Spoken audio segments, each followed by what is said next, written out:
자, 여러분 안녕하세요. 오늘은 이제 정치 파트에서 제 강의를 들으시게 될 텐데, 일단 제 이름을 모르시는 분을 위해서 정은주라고 합니다. 자, 이제 본격적으로 정치 부분에서 법과 정치 파트에서 가장 중요한 것은 일단은 이제 정치는 정치대로 법은 법대로 우리가 공부해야 될 분량들이 적지 않아요. 경제나 사회문화에 비해서 사실은 분량적으로는 가장 많은 분야임이 분명하고요. 그리고 이제 경제에 비해서는 당연히 뭐 계산 문제 이런 것들이 없기 때문에 좀 쉽게 적용이 될 수 있기 때문에 좀 여러분들 좀 집중적으로 암기만 해 놓으신다면 전체 출제되는 비중에서 정치가 가져가는 비중이 좀 있거든요. 그러다 보니까 이 정치만 좀 충실하게 공부를 해 놓으면은 점수를 따는데 큰 무리는 없을 거라고 생각이 들고요. 자, 일단 페이지 펴시고요. 제 첫 장을 보시면 민주정치와 법 이렇게 구성이 되죠. 그다음에 차례 한번 펴보세요. 그다음에 두 번째 보시면 민주정치적 과정과 참여. 그다음에 우리나라의 헌법 요 부분이 우리 실질적으로 보면 우리 정치 파트라고 볼 수 있는 것이고 헌법은 정치에서도 나오고 법에서도 나오기 때문에 원래는 이 두 가지가 섞어져 가지고 여기에 같이 기록이 되어 있는 거죠.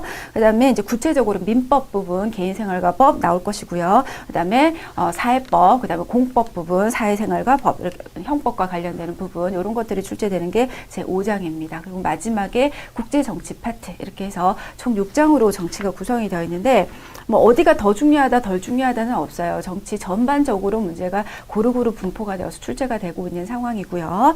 자, 우선 첫 번째 보면 민주정치와 법에서 국가와 정치 파트를 우선 한번 보도록 하겠습니다.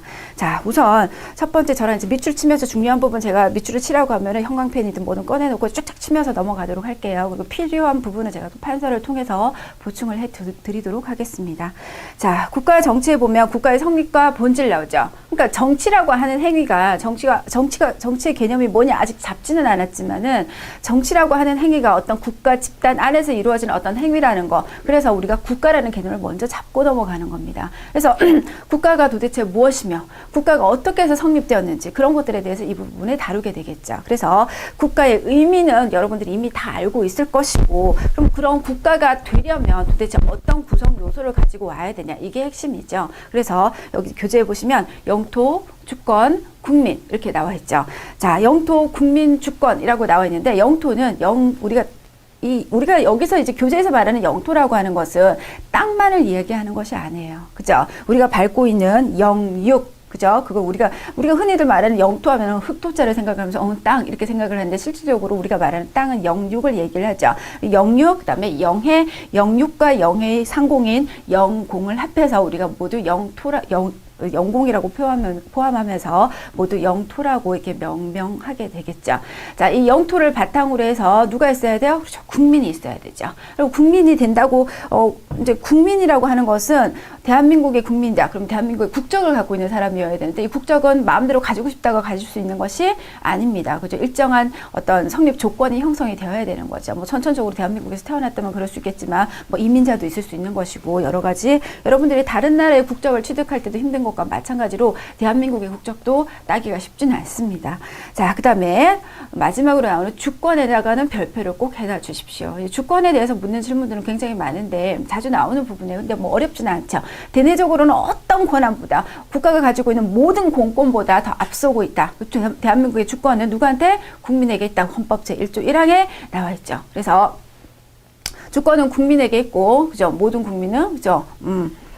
주권을 가질 수밖에 없는 그런 이제 헌법적 명시가 되어 있다라는 거죠. 그래서 어찌됐든 모든 어떤 규칙이나 법이나 모든 질서 어떤 규약 이런 것들이 앞서서 주권은 그 어떤 것보다 우선한다라는 의미로 최고성을 갖는다라고 표현을 하는 겁니다. 그 다음에 대외적으로는 어때요? 다른 나라와 분리되는 다른 나라의 사람, 다른 나라가 우리나라 국민들을 어떻게 할 수 없고 또 우리나라 땅을 어떻게 할 수 없고 국가라고 하는 것을 어떻게 쳐낼 수 없는 그런 독립성을 가질 수 있다라는 측면에서 이 주권이라고 하는 것은 대내적인 최고성, 대외적인 독립성을 갖는다라고 하면서 시험에서 국가를 구성하는 3요소는 이렇게 유치한 문제는 안 나오겠죠. 그죠? 그래서 대내적인 최고성을, 이것은 대내적인 최고성을 가지고 어쩌고 이렇게 나오는 겁니다. 주권이라고 답이 가야 되는 대부분 여러분들이 헌법 이렇게 가는 경우들이 있어요. 그래서 잘 유심히 살펴보시고요. 그 다음에 국가가 성립되었던, 국가는 이러이러한 과정을 통해 가지고 성립되지 않았겠느냐.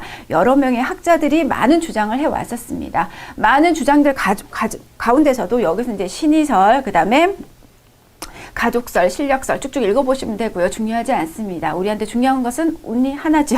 뭐 사회계약설입니다. 자, 이 사회계약설은 여러분들이 많이 들어보셨을 거예요. 뭐 공부를 이 공부만 하신 게 아니고 물론 이 공부만 처음 시작하시는 분도 계시겠지만 이 사회계약설이라는 사회계약설을 주장했던 사람은 크게 세 사람이 있죠. 홉스, 로크, 루소입니다. 그죠? 자, 우선 사회계약설에 대해서 한번 보시면요. 첫 번째 홉스, 그 다음에 두 번째 로크, 그 다음에 세 번째 루소라는 사람이 있습니다. 시기적으로 홉스가 가장 빨라요. 자, 이 세 사람의 공통점을 물어본다면 당연히 국가란 또는 뭐 사회란, 뭐 사람들의 동의와 계약에 의해서 성립된 어떤 부산물이다라고 주장했던 측면은 셋 다 공통점입니다. 그렇지만 이 세 사람에 대해서 구체적으로 좀 파악을 해놓을 필요가 있다라는 거죠. 우선 이 홉스라는 사람은 인간의 본성을 뭐라고 생각을 했냐면요, 성악설이라고 얘기를 했습니다. 성악설? 뭐 인간은 태어날 때부터 다 뭐야? 못돼 먹었다는 겁니다. 누구든지 다 악한 존재고 다 뭐 이렇게 배신하고 그다음에 뭔가 탐욕적이고 남의 걸 앗아가려고 그러고 자칫 잘못하면 사람의 목숨까지 빼앗을 수 있고, 그래서 태어날 때 인간은 누구든지 다 이렇게 나쁘고 악한 존재이기 때문에 그런 것들을 이렇게 조금 덜 악한 애가 이렇게 좀 이렇게 막아주고 규제를 해야 될 필요가 있다라고 얘기를 했었습니다. 그래서 홉스가 주장했던 것은 바로 군주 주권론이죠. 주권을 누구한테 준다? 바로 군주한테 주권 모두 준다. 그래서 모든 사람들이 개개인이 가지고 있는 주권, 사람으로서 가질 수 있는 권리, 뭐 이런 것들을 모두 누구한테 양도한다? 군주한테 모두 양도한다 라고 얘기를 하면서 전부양도설이라고 얘기를 하는 겁니다. 자, 홉스에서 기억해야 되는 것은 성악설, 군주주권, 전부양도설도 있지만 또 하나 더 용어가, 이 사람이 썼던 용어가 있습니다. 그 용어가 뭐냐면 바로 만만투입니다. 선생님이 줄여서 이렇게 표현을 하고 있지만 만인에 대한 만인의 투쟁 상태. 쉽게 말하면 인간은 태어날 때부터 다 못됐기 때문에 다 누구든지 생명을 앗아갈 수 있다는 거죠. 그래서 뭐야? 자칫 잘못하면 죽을 수도 있고, 그죠? 다칠 수도 있고, 사기를 당할 수도 있고, 칠 수도 있고, 이런 상태이죠. 그렇게 놔두면 어때요? 투쟁 상태라는 겁니다. 한마디로 자연 그대로 두면 짐승과 다를 바가 없다라는 거죠. 그래서 그런 투쟁 상태를 누가? 군주가 나서서 주권을 행사했을 때라야 비로소 사회 질서가 잡힌다라고 표현하면서 개개인이 가지는 주인된 권리는 누구한테? 군주한테 모두 양도하라는 의미로 이 홉스의 군주 주권론 또 사회계약설을 좀 이해를 하시면 될 것 같습니다. 그 다음에 두 번째 로크는요. 이 로크의 사실은 인간성은 그다지 시험에 잘 나오진 않지만 오히려 교육학 이런 데서 많이 나오죠. 로크는 인간을 백지설이라고 표현을 했습니다. 인간은 태어날 때는 하얀 백지와 같다. 그래서 내가 거기다 어떤 그림을 그리냐에 따라서 얘가 뭐 좋은 인간이 될 수도 있고 나쁜 인간이 될 수도 있고 뭐 그런 내용들이겠죠. 다양한 가능성을 일단 열어놓고 있는 겁니다. 자, 로크 같은 경우에는요. 가장 중시했던 것이 바로 이 재산권이고요. 이 가끔 인간 자체, 로크 자체는 어떤 자연 상태의 인간을 규정하지는 않았지만 인간 자체가 뭐라 그럴까? 사회생활을 해 나가면서 어떤 집단 공동체에 있다 보면은 탐욕적인 자들이 나타나고 인간 본성에 있는 어떤 탐욕심 이런 것들 때문에 개인의 재산이 서로 뺏기거나, 그죠? 뭐 또는 뭐 차지하거나 뭐 이럴 수 있다. 그래서 이 재산권을 보호하기 위해서 뭘 구성해야 된다? 그렇죠. 우리들의 합의체 국가를 만들어야 된다. 그래서 사회계약론자라고 얘기를 하는 겁니다. 재산권을 보호하기 위해서 국가를 만들었는데 그러면 국가에 올라가가지고 모든 사람이 다 이 재산권을 또 싸우려고 투쟁을 하면 안 되죠. 대표자를 하나 만들어야 되겠죠. 누구를요? 그렇죠. 바로 군주를 만드는 겁니다. 얘도 군주가 있어요. 그렇지만 이 군주는 형식장입니다. 그리고 군주가 있어도 누구를 만들어? 위에 의회를 만들어서 국민을 대표하는 이 의회를 만들어서 군주를 감독하고 감시하게끔 이야기를 하는 거죠. 그래서 요즘으로 따져보면 군주가 대통령이니까 행정권이 되겠죠. 그죠? 의회와 행정권을 구분하는 이권 분립론을 주장하게 되는 겁니다. 자, 로크 같은 경우에는요. 우리가 계약에 의해서 국가를 만들고 국가한테 우리의 모든 주권을 그렇죠. 일부만 양도한다라고 표현합니다. 앞에 홉스랑은 좀 다르죠. 왜냐? 이 일부라는 표현들이 참 재미있어요. 일단 우리가 우리의 대표자를 뽑아서 의회를 구성하고 의회에서 국민들이 편안하게 살 수 있게끔 국가를 만들었는데 만약에 얘나 얘가 잘못하면 누가? 국민이 얘들을 끌어내릴 수 있다라고 표현을 하면서 뭘 설명해요? 그렇죠. 저항권이라는 것을 설명을 합니다. 그래서 로크와 관련되는 것은 이 정도의 내용들이지만 조금만 더 깊게 가도록 하겠습니다. 자, 로크 같은 경우에는 일단 의회주의를 설명을 했기 때문에 우리가 알고 있는 뭐예요? 간접민주정치. 국민이 직접 정치 현장에 가서 뭔가를 결정하고 의사를 판단하는 것이 아니라 뭐 우리의 대표자를 보내서 걔들이 잘하고 있나 없나를 늘 감시를 하다가 잘 못하면 너 내려와. 이렇게 되는 거죠. 자, 그런 과정 우리가 저항권으로 같이 묶어가지고 설명을 합니다. 간접민주정치는 현대의 민주정치의 가장 대표적인 형태이기도 하죠. 뒷부분은 가서 하겠지만 일단은 이 로크에 대해서 이렇게 설명을 하시고요. 그 다음에 이 사람이 전부 양도소를 주장을 했다면 얘는 언제든지 끌어내릴 수 있다라고 표현을 했기 때문에 얘는 뭐예요? 일부 양도설이라고 표현을 하는 겁니다.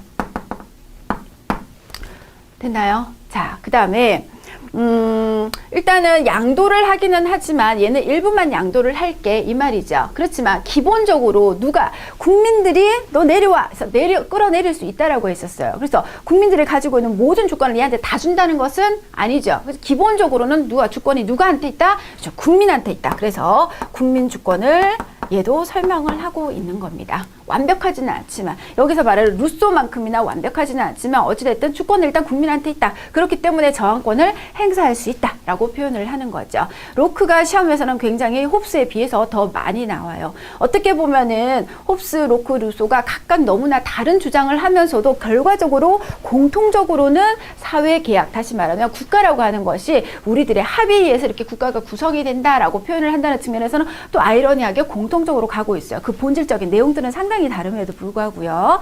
그 다음에 루소 같은 경우에는요. 성선설의 바탕을 두고 있죠. 인간은 태어날 때부터 너무너무 선해. 그럼 국가를 왜 만들어? 이 착함을 계속해서 유지하기 위해서. 그래서 뭐야? 개인은 너무나 착한 존재고 따라서 우리는 누가 뭐라고 하지 않아도 다 질서정연하고 다 뭔가가 이렇게 가지런할 수 있는 그런 사회란 말이죠. 그런 사회가 될 수 있다라고 표현을 하는 겁니다. 그래서 개인의 자유를 계속해서 수호하고 사회를 안정적으로 유지하기 위해서 국가를 만드는데 양도할 필요 있어요? 없어요? 개인이 다 똑똑하고 현명하고 다 질서를 지켜나가니까. 그래서 양도 불가설을 주장합니다.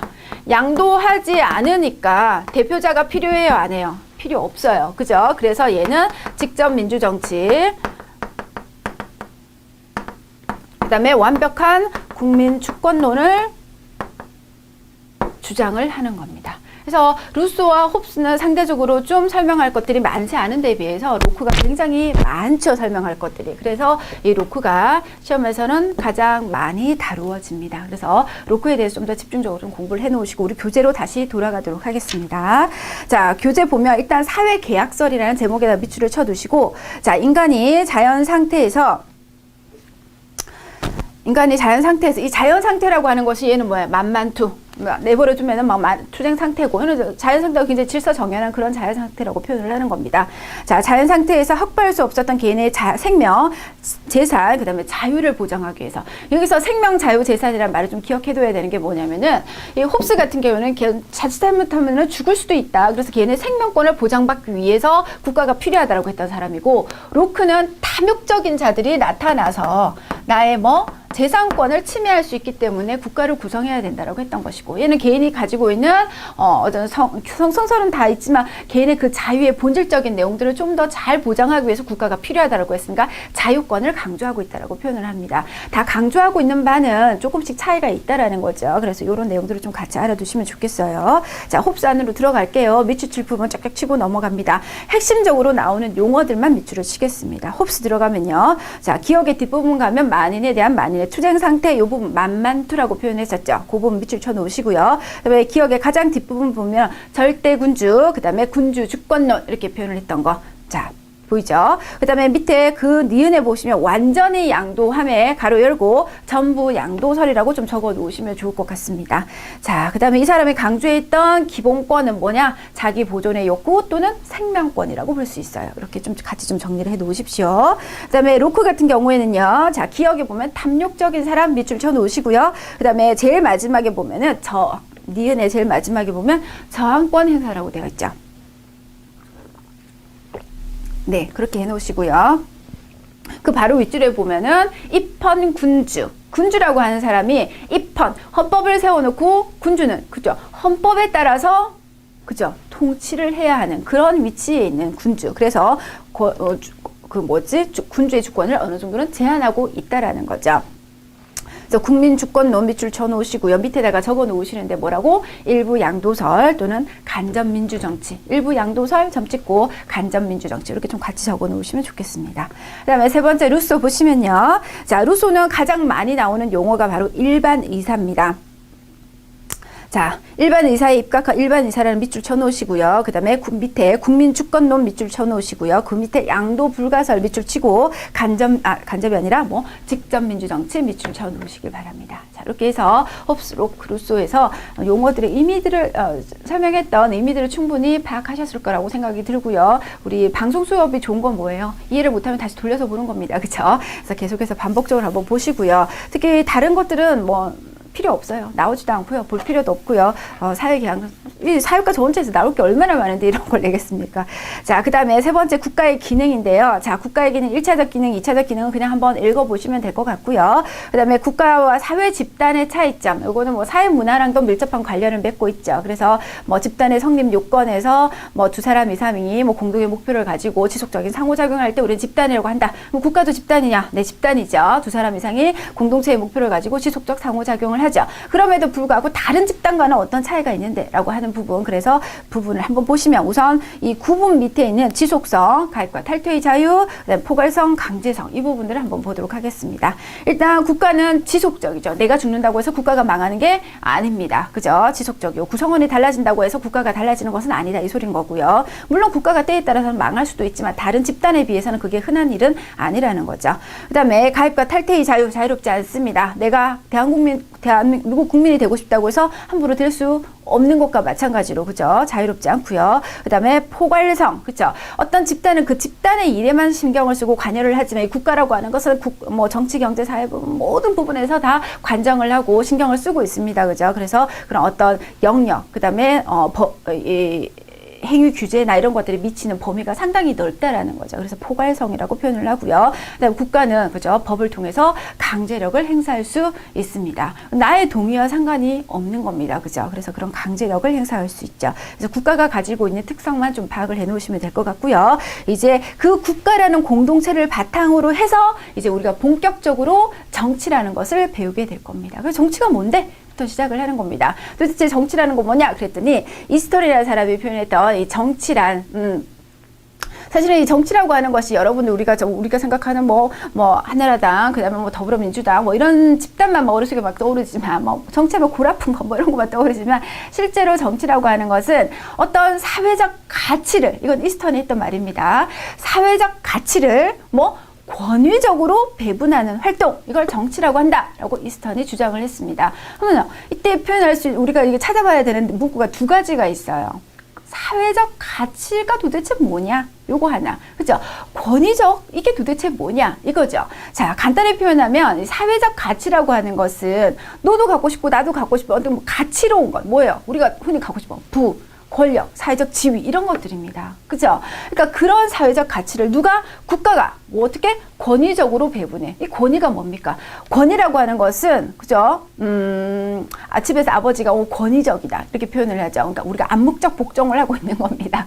국가도 역시 마찬가지로 암묵적 복종을 하고 있는 건데 이 어떤 정치하는 집단이 있죠. 그죠? 그 집단을 누가 뽑았어요? 우리가 뽑았어요. 우리가 지지와 동의를 줘서 걔들이 일정한 권력을 갖게 됐던 겁니다. 그죠? 국민의 동의와 지지를 바탕으로 형성된 권력은 권위적인 집단이라고 표현할 수 있습니다. 그러나 국민의 동의와 지지가 없는 상태에서 그죠? 뭐 쿠데타나 반역을 통해서 권력을 잡았다면 그런 건 권위적이라고 표현할 수 없죠. 이런 식으로 우리가 정치라고 하는 것을 정리를 해놓은 사람이 바로 이스턴인데 옆에다가 하나 적어 놓으세요. 이스턴 해서 정치란 사회적 가치를 권위적으로 배분하는 활동, 이걸 정치라고 한다.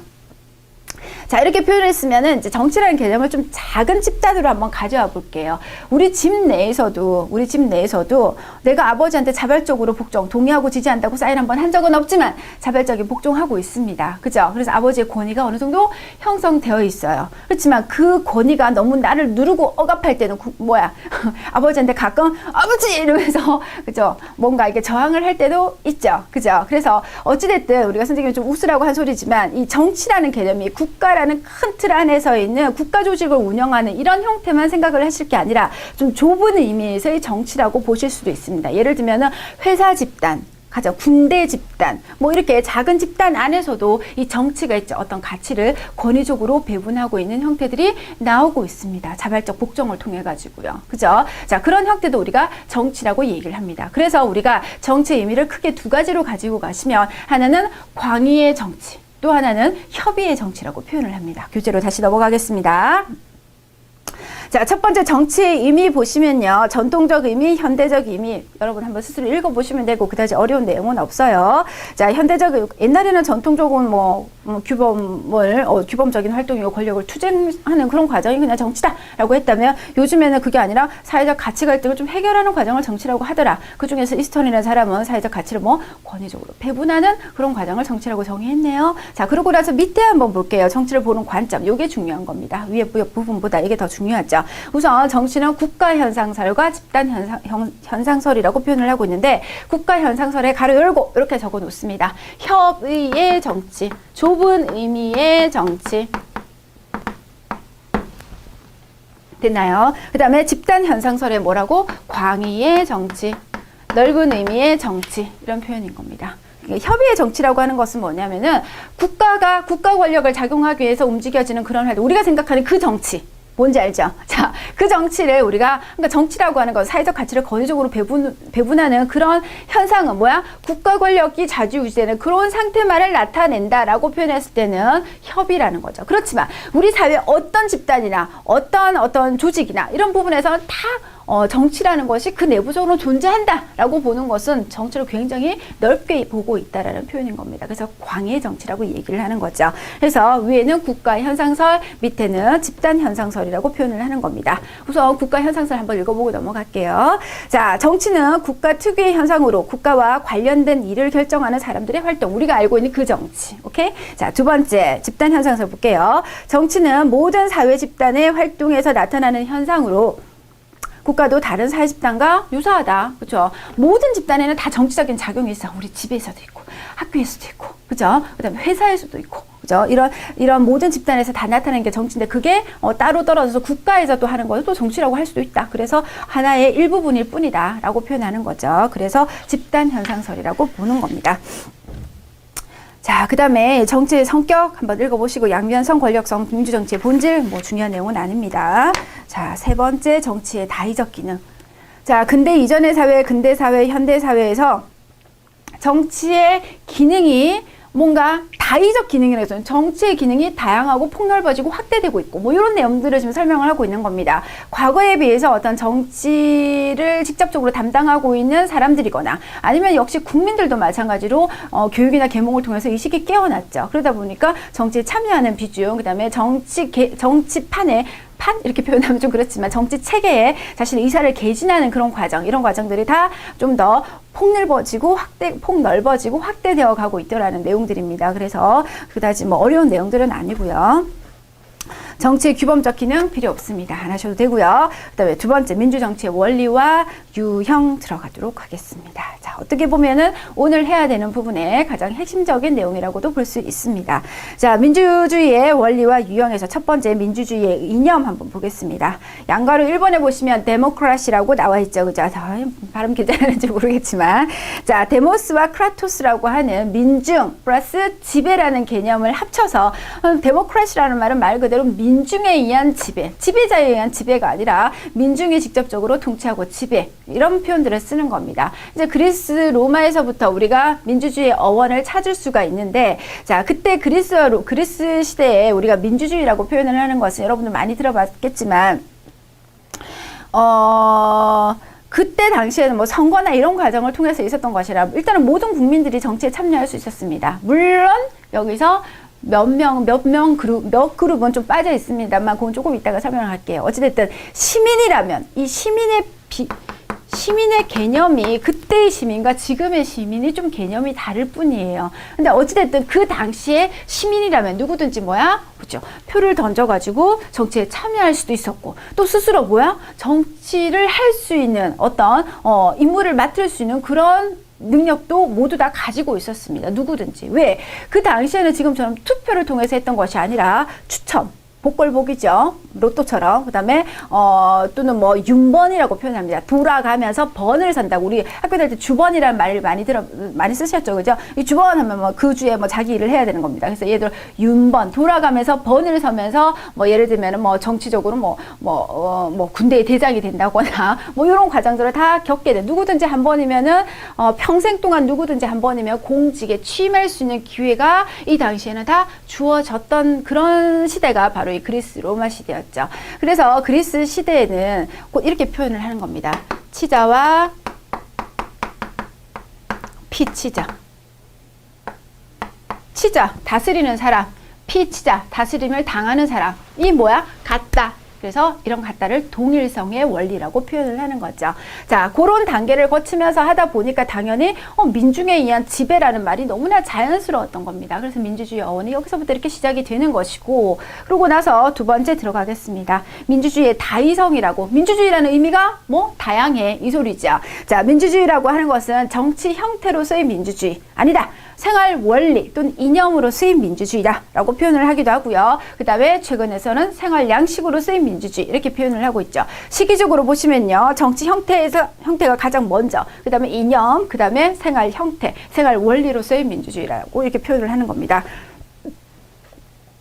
자, 우선 이 말이 무슨 말인지 잘 모르겠다. 그죠? 그래서 이거 페이지 6페이지에 넘어가시면요. 선생님이 아테네의 민주정치를 설명을 하면서 이 부분을 다시 들어와서 한 번 더 설명을 해드릴 겁니다. 그러고 나면, 그래서 이런 말을 쓰구나 라고 하는 것이 좀 이해가 될 겁니다. 그래서 그 부분 가서 다시 한 번 더 설명을 해드리도록 하고, 우선은 순서만 좀 기억을 해두세요. 하나의 정치 형태, 그 다음에 이념, 그 다음에 생활 양식으로 쓰인 민주주의, 이런 식으로 좀 표현을 해두시고요. 어찌됐든 이렇게 민주주의가 만들어졌습니다. 그죠? 치자와 피치자의 동일성은 지금도 유지되고 있습니다. 그죠? 시민의 개념이 다를 뿐인 거지 지금도 치자와 피치자의 동일성은 유지되고 있죠. 왜? 우리가 주권이 누구한테 있어? 국민한테 있어. 그죠? 우리나라는 저항권 인정하나요? 인정하지 않아요. 그렇지만 간접적으로는 헌법 전문에서 인정을 하고 있습니다. 그래서 쉽게 말하면 5년 임기 기다려. 난 제 마음에 안 들어 대통령. 그죠? 내려와 하고 싶지만 내려올 수 없어요. 5년은 기다려야 돼. 어찌됐든 걔를 뽑은 건 내 책임입니다. 내가 열심히 선거운동을 안 했다거나 그죠? 나는 걔를 안 찍었지만 그죠? 다른 사람한테 나의 어떤 정치적 입장을 설명을 하지 않았거나 뭐 이런 것들 때문에 정치적 참여가 좀 덜했다는 겁니다. 어찌됐든 안 꼽지만 제가 5년을 지킵니다. 내려와요.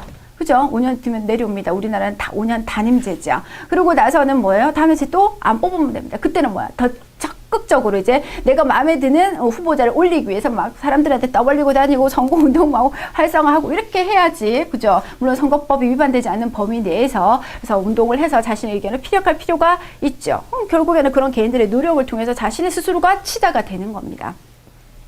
이해가 되십니까? 이런 동일성의 원리는 과거나 그다음에 현대나 여전히 살아남아 있다라는 거 이 점만 좀 기억을 해두시면 될 것 같고요.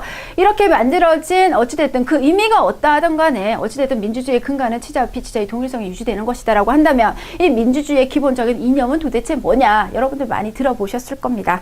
우선 첫 번째 보면 자유, 그다음에 페이지 넘겨서 보시면 평등, 그다음에 뒷부분 이제 민주주의 원리로 넘어가죠. 가장 큰 근간이라고 하는 것은 사실은 인간의 존엄성이죠. 근데 인간의 존엄성은 그냥 만들어지는 게 아닙니다. 막연하죠. 인간의 존엄성이 뭔데? 인간이 어떤 수단으로서가 아니라 어떤 인간 그 자체를 목적으로 한다.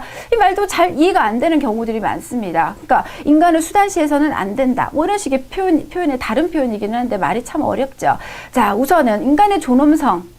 인간이 다른 어떤 것보다 다 존중받고, 그죠? 인간이란 그 자체만으로 인정을 해주고 존중해줘야 된다는 그 자체의 존엄성을 지키기 위해서는 베이스가 있어요. 그 두 가지가 바로 이 자유와 평등입니다. 그래서 우리가 여러분도 고인돌 모습 아시죠? 고인돌 이게 이렇게 돼 있는 거죠. 제일 위가 인간의 존엄성이라면 그 두 개를 받치고 있는 이 다리가 바로 자유와 평등입니다. 자유는 주되 평등을 안 준다거나 평등은 주되 자유를 안 준다거나 그죠? 그렇게 되면 이 인간의 존엄성이 유지될 수가 없다라는 겁니다. 그런 것을 지키기 위해서 있는 것이 바로 이것이고 그래서 우리가 민주주의의 기본 원리를 바로 자유와 평등으로 가져가는 거죠. 자, 첫 번째 내용 보겠습니다. 자유 보시면요. 자, 여기서는 이제 개념을 잡고 넘어간다 해도 여러분들이 잘 뭔가 와닿지가 않을 수 있어요. 근데 뒤로 넘어가면서 선생님 반복적으로 설명하고 이 부분이 그랬고 계속해서 반복적 설명이 되면서 아 그렇구나 라고 좀 생각이 들 겁니다. 그래서 조금만 기다려 보세요. 첫 번째 자유 보시면요. 외부의 구속을 당하지 않고 자신의 판단과 의지에 따라 선택하고 행동할 수 있는 상태, 이 의미를 물어볼까요? 당연히 안 물어보죠. 그럼 뭐 물어보냐? 소극적 자유와 적극적 자유를 묻습니다. 소극적 자유라고 하는 것은 내가 다른 사람으로부터 나의 자유권을 박탈당하지 않는 것. 그죠? 그러니까 내가 내 자유권을 온전히 지키기 위해서 다른 사람이 내 자유권을 침해만 안 하면 돼. 소극적이죠. 소극적 의미의 자유라고 표현하는 것이고, 적극적 의미에서의 자유는 뭐야? 나의 권리를 다른 사람한테 적극적으로 알리고 요구하는 거. 예를 들면 살다 보면 자유권에 침해당하는 경우가 있을 수 있습니다. 그러면 일단 소극적 의미의 자유로서 나는 침해당했어. 자유권 침해당했어. 이게 아니라 뭐야? 내 자유권 돌려도 라고 얘기할 수 있는 이게 적극적 의미의 자유라고 표현을 하는 겁니다. 자, 그래서 보시면요. 소극적 의미의 자유하면서 국가로부터의 자유라고 되는데 우리가 흔히들 말하는 신체의 자유 같은 경우가 그래요. 그래서 흔히들 신체의 자유 안에는 자유권 안에는 여러 가지 자유권이 있는데 그 중에 가장 대표적인 게 신체의 자유죠. 그래서 이 신체의 자유를 보장하기 위한 영장주의라든지 구속적부 심사 제도라든지 이런 것들 다 신체의 자유를 보장하기 위한 제도들이 있죠. 자, 어찌됐든 그런 자유권을 보장을 국가가 제대로 해주기만 하면 난 아무 상관없어. 이런 상태가 소극적 의미의 자유고요. 전반적인 자유권은 다 소극적 의미의 자유가 되는 겁니다. 나중에 배우겠지만 자유권은 신거직주, 사통양종, 학재원이라고 해서 신체의 자유, 거주 이전의 자유, 직업 선택의 자유, 거주 이전의 자유, 학문의 자유, 그 다음에 종교의 자유, 그 다음에 언론, 출판, 집회, 결사의 자유, 기타 등등 자유권이 쫙 우리 헌법에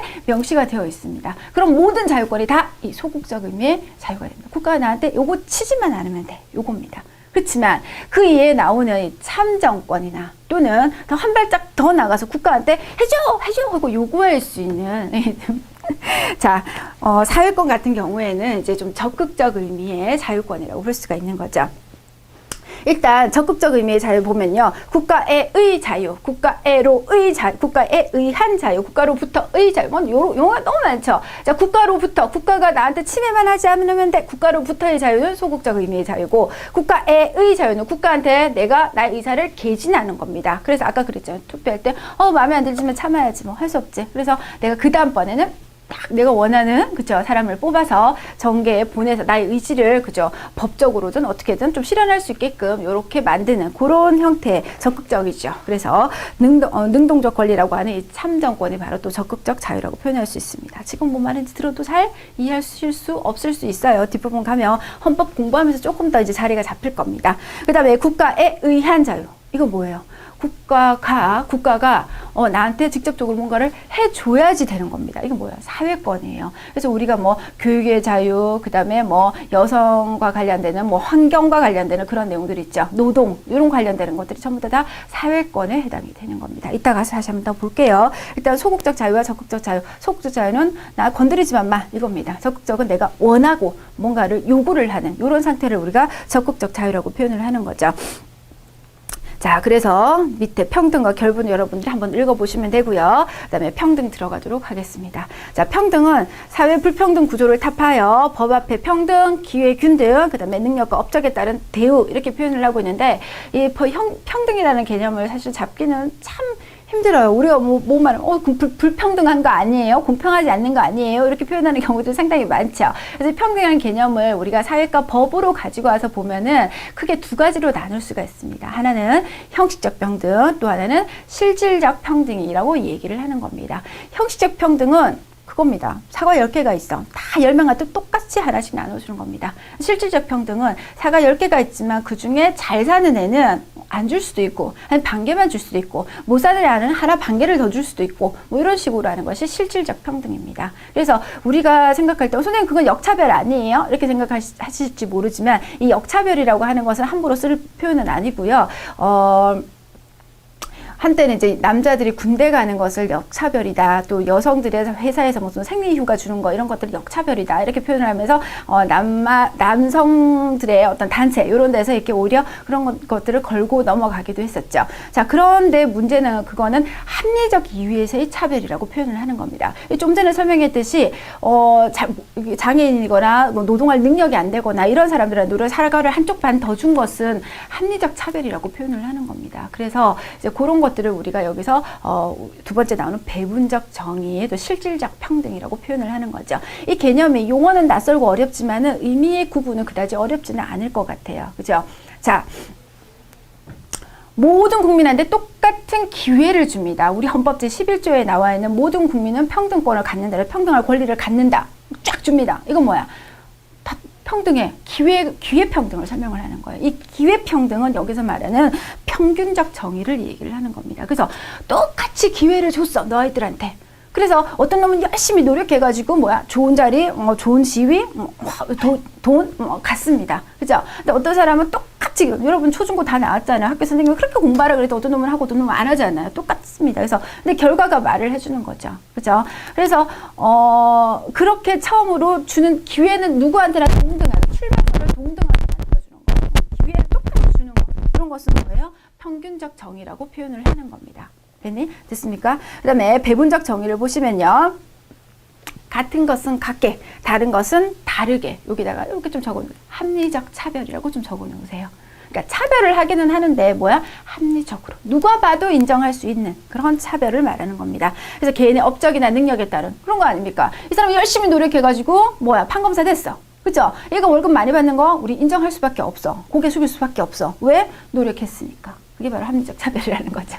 그렇죠? 그래서 개인의 업적의 능력에 따른 차별, 실질적, 비례적, 상대적 차별. 위에는 형식적, 산술적, 계산적인 말입니다. 그다음에 절대적 평등. 이걸 말을 하는 거죠. 그래서 우리가 평등을 평균적 정의, 배분적 정의 또는 형식적, 실질적, 산술적, 비례적, 그다음에 절대적, 상대적 이런 개념들이 어떤 순서에서 나와도 흔들리고 왔다 가지 않도록 한꺼번에 쭉 묶어서 암기를 해 놓으셔야 되겠죠. 형식적, 산술적, 절대적. 이제 우리가 지금 국어 시간이 아니니까 이런 개념의 의미까지는 여러분이 당연히 아실 거라고 판단을 하고 넘어가도록 하겠습니다. 자, 이렇게 해서 민주주의의 의미를 살펴봤고요. 그 다음에 두 번째 민주주의의 원리 들어가겠습니다. 첫 번째 보시면 국민 주권의 원리. 민주주의를 구성하고 있는 원리는 첫 번째, 주권이 누구한테 있다? 국민한테 있다. 국민 주권의 원리. 두 번째, 대의제의 원리라고 표현이 되어 있죠. 대의제, 다른 말로 뭐예요? 간접민주정치라고 얘기를 하는 겁니다. 그죠? 대의제의 원리. 그다음에 세 번째, 입헌주의. 입헌주의와 법치주의는 다른 내용입니다. 어찌됐든 입헌주의. 그 다음에 네 번째, 권력 분립의 원리. 권력 분립 좀 이따 설명할 겁니다. 그 다음에 다섯 번째, 밑에다가 하나 더 적어 놓습니다. 법치주의의 원리. 또 하나만 더 적을까요? 여섯 번째, 지방자치의 원리. 이렇게 해서 좀 정리를 해 놓으시기 바랍니다. 그러니까 민주주의라고 하는 것을 우리가 민주주의는 이렇다. 그리고 이런 이념을 지향한다. 자유와 평등의 이념을 지향한다. 이 이념을 지향하기 위해서는 어떻게 운영이 되어야 되는데 어떤 원리로 이것들을 지켜낼 수 있는지, 자유와 평등을 어떻게 지켜낼 건데 이거죠. 그렇죠? 그래서 이 자유와 평등을 지켜내기 위한 원리가 뭔데? 라고 하는 것이 지금 말했던 6가지의 원리가 되는 겁니다. 그래서 첫 번째 보시면요. 국민 주권의 원리. 선생님 입 아프게 말 안 해드리겠습니다. 그렇죠? 대표적인 사람은 로크와 루소 같은 사람이 있고요. 자, 국민 주권은 주권이 국민으로부터 나오고 국민의 뜻에 따라 모든 권력이 행사된다라는 의미인 것이고요. 그래서 사회개혁론자 이 말들이 왜 나오는지 이해가 되죠. 자, 왕권신수설이란 말이 여기서 나오는데 이 왕권신수설은 그 이전에 그죠? 근데 그 절대군주 사회에서 나왔던 용어들입니다. 왕의 권한은 누구? 하늘로부터 받을 숫자 부여받았다. 그래서 누구든지 거역할 수 없다. 라고 하는 그런 내용들을 비판하면서 나왔던 것이 바로 국민주권론입니다. 자, 그 다음에 대의제 같은 경우 그 옆에다 간접민주정치라고 좀 적어 놓으시고요. 왜냐면 직접민주정치는 민주주의의 운영 원리가 아니에요. 왜 아니겠어요? 맞습니다. 다만 오늘날은 직접민주정치의 형태로 어떤 국가 권력을 운영하기가 너무나 힘들더라는 겁니다. 그 이유는 조금 이따 다시 설명을 할 겁니다. 직접민주정치와 간접민주정치에 대해서 비교를 할 거니까요. 그래서 지금은 대의제의 원리에 대해서만 지금 이야기를 충실하게 할게요. 자, 국민을 대표 선출하여 즉 간접적으로 주권을 행사하는 제도 형성 어쩌고 저쩌고 저쩌고 읽어보시면 되고요. 중요한 내용은 없습니다. 다만 많은 인구, 넓은 영토 여기 밑줄 쳐놓고 효율성이라고 좀 적어 놓으십시오. 요렇게 표시를 좀 해 놓으십시오. 효율성 업. 이 말도 역시 좀 이따 설명을 할 건데, 자꾸 이러니까 여러분들 좀 언제 이렇게 생각이 들죠. 자, 뭔 말이냐면은, 우리 효율성이라는 말을 참 정의하기는 힘드는데, 여러분들 공부를 하다 보면, 야, 좀 효율적으로 해라. 이렇게 표현을 하잖아요. 효율적이 뭐예요? 시간과 비용을 좀 적게 들고, 머리에 남는 건 많고, 이거잖아요. 그죠? 여러분들이 지금 저랑 이렇게 공부하는 것도 어떻게 보면 효율성이 높은 작업일 수도 있습니다. 자, 효율성이 높다라고 하는 것은 뭔가 들어가는 것에 비해서 나오는 것이 많다. 이런 의미가 되는 겁니다. 한마디로 좀 정의라면, 좀 경제학자들이 들으면 기가 막힐 일이겠지만, 어찌됐든 그렇게 간단하게 정의를 한다 손 쳐보십시다. 그러면, 과거의 직접 민주정치는 많은 사람들이 한꺼번에 모여가지고, 막 이렇게 뭔가 의사를 결정해야 되는데, 그 많은 표를 일일이 다 셀 수도 없고, 왜냐면 그때 당시에는 인구 규모가 워낙 작았기 때문에 가능했지만, 지금 워낙 국토가 넓고, 인구가 많아진 상태에서 다 모여서 의사를 결정하기가 힘듭니다. 그죠? 그래서 시간과 비용이 훨씬 절약되는, 대표자를 뽑아서 걔들에 의해서 의사를 결정하게끔 하는 이런 간접민주 정치를 하게 됐다는 거죠. 그래서 그때에 비해서 지금 효율성이 더 높아졌다라고 표현을 합니다. 지금 민주정 직접을 했다라면 엄청 효율성이 떨어지겠죠. 그죠? 그래서 그렇게 좀 적어 놓으십시오. 그 다음에 세 번째는 입헌주의라고 표현을 합니다. 입헌이라고 하는 것은 우리 입헌군주제 이런 말들 많이 들어보셨죠? 그죠? 그걸 줄인 게 바로 입헌주의입니다. 그래서 입헌주의라는 게 뭐냐면은 세울 입자. 헌법, 그죠? 헌법을 세워놔야 된다. 그래서 국가의 통치가 개인에 의한 인치주의가 아니라 법에 의한 통치가 되는데 그 법 중에 가장 높은 입헌, 헌법에 의해서 모든 권력을 움직일 수 있다라고 표현을 하는 겁니다. 그거의 법치라고 하는 것은 그거의 약간의 하위 개념이라고 보셔도 상관이 없는데 어찌됐든 법에 따른 통치라는 거죠. 입헌은 법을 세워야 된다는 의미라면 법치라고 하는 것은 그래서 세워져 있는 법에 따라 통치해야 된다는 의미가 더 가깝죠. 자, 권력 분립 들어가겠습니다. 권력 분립은 아까 로크가 설명했던 이권 분립이라고 설명을 하고 있죠. 그 다음에 이제 우리가 알고 있는 우리 권력 분립하면 흔히들 머릿속에 삼권 분립이라는 표현들을 많이 씁니다. 머릿속에 또 그게 떠오르죠. 고등학교 사회 때 좀 들어본 것 같아. 이러면 생각이 좀 들죠. 삼권 분립이라고 하는 것은 어떤 정치 권력자의 독재를 막기 위해서는 이 권력이 분립되어 있고 서로 견제와 균형을 통해서 세력이 유지되었을 때, 균형이 유지되었을 때 이 민주주의가 제대로 잘 발현되고 앞에 말했던 민주주의의 기본 원리인 자유와 평등, 이념인 자유와 평등을 잘 이렇게 구가할 수 있다, 만들어낼 수 있고 형성할 수 있다라고 표현을 하는 겁니다. 그래서 도대체 그랬더니 상권 분립이라고 하는 것은 입법부, 사법부, 행정부. 자, 여러분들 가끔 우리가 3.1절 기념식, 그다음에 8.15 광복 무슨 기념식 이런 것들을 하다 보면은 대통령 참석하죠. 그죠? 그러면서 합의자가 이러잖아요. 산부 요인이 대통령 이하 산부 요인이 참석하셨습니다. 그래서 아나운서 이렇게 발표를 하죠. 그러면 산부 요인이 뭐지? 아무튼 생각을 안 하십니다. 그죠? 그죠? 우리가 이 산부라고 하는 것이 바로 입법부, 사법부, 행정부의 수장을 얘기를 하는 겁니다. 그래서 입법부의 수장이 누굽니까? 국회의장이죠. 그래. 지금 이러고 있으면 안 됩니다. 그다음에 행정부의 수장은 대통령이죠.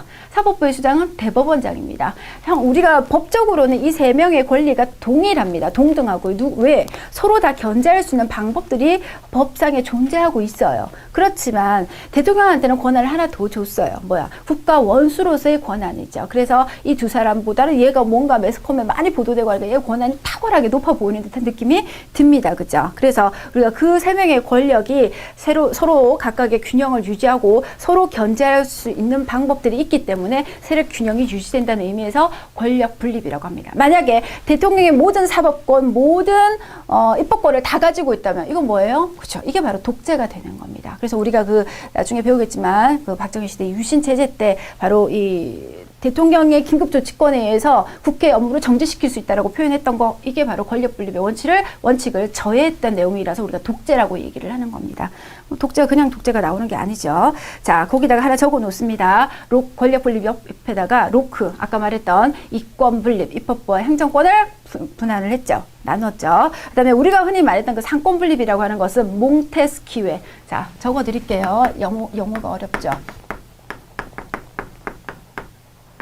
자, 몽테스큐에라는 분이 처음으로 삼권 분립에 대해서 주장을 합니다. 정치학자고요. 그래서 그 삼권 분립은 입법부, 사법부, 행정부를 구분하는 내용이다라고 하는 것들이죠. 그래서 권력 분립 좀 정리를 해 놓으시고요. 그다음에 선생님이 밑에 보니까 뭐 의미 쭉 나와 있지만 뭐 어쩌고 저쩌고 저쩌고 해서 권력 분립의 남용 억제라고 되어 있습니다. 그죠? 그다음에 국민의 기본권을 보장하기 위해서 이 기본권이 뭐야? 가장 기본권의 근간이 자유와 평등입니다. 그죠? 그걸 보장하기 위해서 권력 분립이 필요하다라고 되어 있는데 그 의미에 보시면 끝에 보면 수직적 분권은 지방 분권. 그죠? 수평적 분권은 상권 분립 이렇게 표현했죠. 그래서 상권 분립에다가 입행 그 다음에 사 이렇게 나눈 입법부, 행정부, 사법부 이렇게 적어 놓으시면 되고요. 수직적 권력 분립은 좀 전에 선생님이 말했던 6번째 지방자치의 원리에서 설명을 드리겠습니다.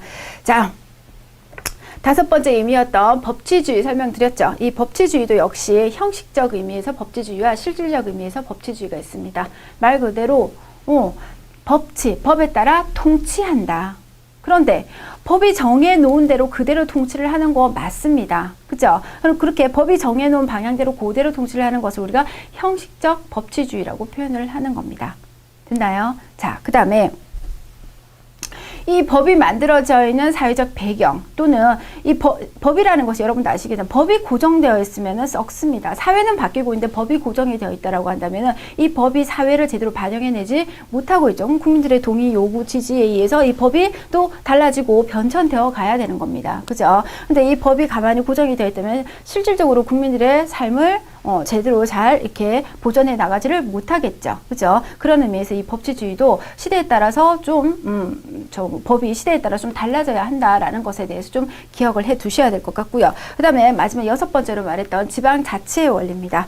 이 지방자치의 원리는 좀 전에 말했던 수직적 권력 분립이죠. 우리가 말했던 중앙정부에서 입법부, 사법부, 행정부가 구분되어 있는 것. 그 다음에 위에 있었던 우리나라 중앙정부가 있고요. 그 다음에 광역자치단체가 있고요. 그 다음에 기초자치단체가 있죠. 그렇죠? 그래서 광역자치단체, 기초자치단체와 더불어 또 따로 나뉘는 특별자치단체가 있죠. 그런 자치단체들이 각각 자신의 업무와 역할들을 해나가면서 이 안에서도 또 역시 권력이 분립되고 있습니다. 근데 어찌됐든 간에 아래 위로 나뉘어지는 역할이 나뉘어져 있으면 또 서로 견제하고 균형할 수 있는 그런 원리로서 얘들이 수직적 또는 종적 권력 분립이라고 표현을 하는 겁니다. 그래서 아까 거기는 상권 분립에는 횡적 권력 분립, 여기는 종적 권력 분립 이런 식으로 표현을 하기도 합니다. 그래서 좀 같이 적어 놓으시고요. 이 지방자치는 제가 잠깐만 하나만 좀 설명을 할게요.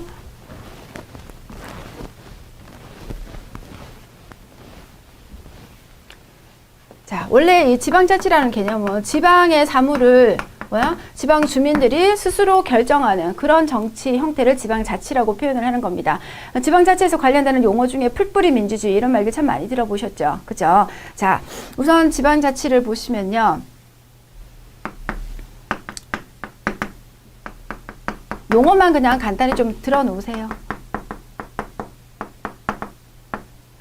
자, 크게 흐름은 두 가지인데 하나는 단체자치고 하나는 주민자치인데요. 우리나라는 이 두 가지가 좀 섞여 있습니다. 대부분의 나라가 정치 형태나 그러면 사회적인 환경, 역사적인 배경 이런 것들에 따라서 다른 나라가 하고 있는 그런 정치 형태나 방법들을 그대로 받아들이는 경우는 흔하지는 않아요. 대부분 조금씩 변형을 해서 쓰기는 하는데 우리나라는 이 두 가지가 좀 섞여 있는 형태라고 보시면 될 것 같고요. 단체자치라고 하는 것은 뭐라고 표현을 하냐면요. 중앙정부가 있어요. 그죠? 중앙정부가 얘들한테 일정하게 권한을 그냥 딱딱딱딱 알아서 배분을 시키는 겁니다. 됐나요? 자, 이런 형태고요. 그러니까 다르게 표현하면 좀 하향식 정치 구조라고 볼 수 있는 거죠. 됐나요? 그다음에 주민자치 같은 경우는 주민들 스스로가 그러니까 이런 것들을 중앙에서 야 해 말아 이렇게 표현을 하기 전에 주민들 스스로가 어떤 지역 무슨 단체 이런 것들 막 구성을 해나가면서 스스로 자신의 일을 자신의 사물을 이렇게 처리를 해 나가다가 국가한테 이렇게 뭔가를 요구하고 던지기 시작을 하는 거죠. 약간 상향식 지방자치 형태라고 볼 수 있는 겁니다. 오케이. 자, 그래서 우리나라는 이 두 가지가 좀 섞여 있는 형태인데 단체자치와 주민자치의 의미 정도만 좀 파악을 해두시면 좋겠습니다. 구체적으로 깊게 들어가려면 설명할 내용이 많기는 하지만 지금 필요가 없는 단계고요. 자, 조금 쉬었다가 민주주의의 유형 부분 들어가서 다시 민주주의 유형 구체적으로 해서 앞에 미처 설명 다 못한 부분을 여기서 또 설명을 마저 드리도록 하겠습니다. 잠깐만 쉴게요.